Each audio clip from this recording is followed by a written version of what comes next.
خدا آقا، دروغ جدید چی داری؟ قال کارت به جایی رسیده که به من تیکه بیاندازی؟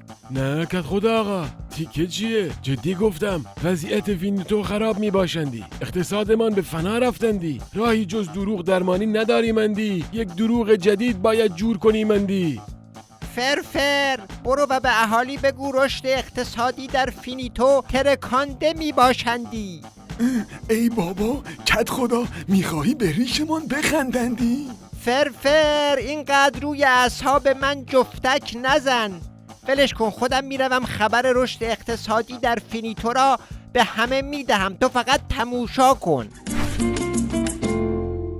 آهای اهالی فینیتو، اقتصاد فینیتو شکوفا می باشندی، ما تورم را به 0.2% رسانیمندی، قیمتها را به 0.6% کاهش دادیمندی، رشد اقتصادی فینیتو 7000% می باشندی، همه روستاها از ناکرو ضربه خوردند، تنها آبادی که صحیح و سالم است فینیتو می باشندی. کت خدا، مطمئنی داری درباره فینیتو حرف میزنی؟ اینایی که میگی سوئیس آباد و نروژ آباد میباشندی؟ چه میگویی وشتی؟ سوئیس آباد و نروژ آباد که الان به خاطر ناکرو داغان شده میباشندی. الان همه میآیند از کت خدای فینیتو تجربه میگیرندی.